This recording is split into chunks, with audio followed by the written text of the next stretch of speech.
Welcome to another week of Dodger baseball, a week that can best be described as largely bad. So let's just get started.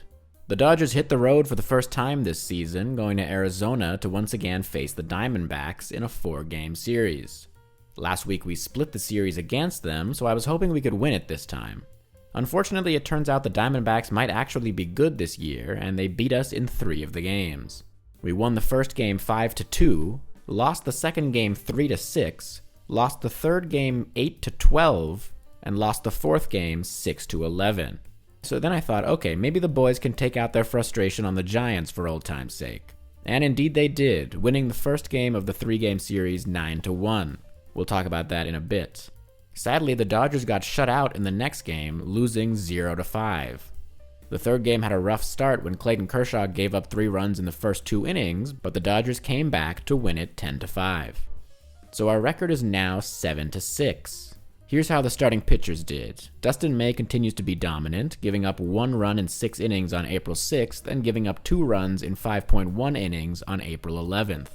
Kershaw had a kind of rough game on April 7th, giving up 4 runs off 7 hits in 6 innings. He gave up 3 runs in the first 2 innings on April 12th, but he got his shit together and kept it scoreless for the next 4 innings.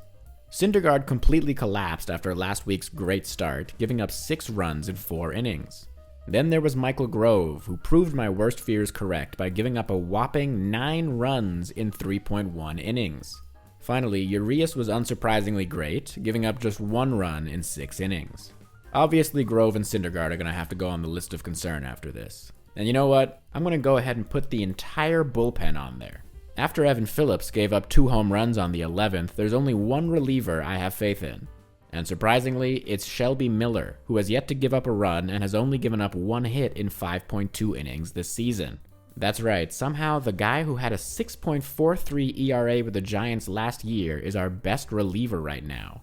That's the wonders of Mark Prior, I guess. If only he could start working with the rest of the bullpen now. Chris Taylor was on the list of concern last week and has continued to earn that spot, his batting average sliding down to .091. He did get 2 hits in the first 2 games of the Arizona series, and I thought that maybe me relentlessly shitting on him last week had helped, but I guess not, because he hasn't gotten a hit since. And trust me, I do love Chris Taylor, but God is it frustrating to see him hit below 100. Not even just below the Mendoza line, below 100. And if you think Mario Mendoza has a bad legacy for being the name behind a 200 batting average, just wait until someone creates the Taylor line. You'll never see a CT3 jersey again. Austin Barnes was ejected this week for the first time in his career after arguing with the ump, who was admittedly pretty bad. Lance Barrett ejects Austin Barnes. Frustrations and tempers boiling over. You've got a pitcher struggling to find the zone. He throws this one, slider. Looked like it clipped the bottom, and Austin Barnes. Also, it's an 8-run game.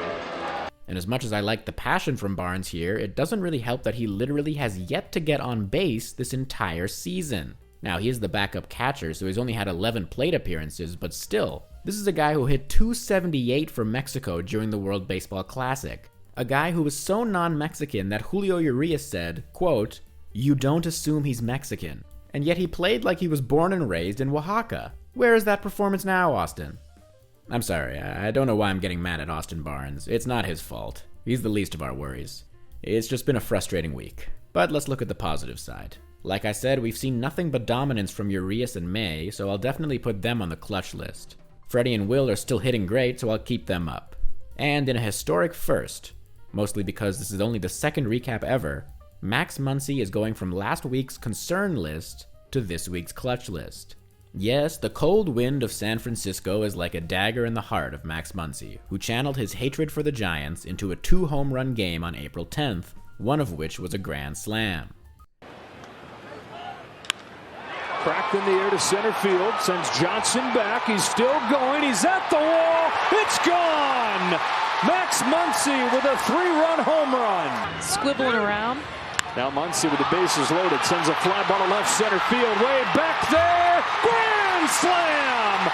Max Muncy's breakout game. And it comes in San Francisco yet again.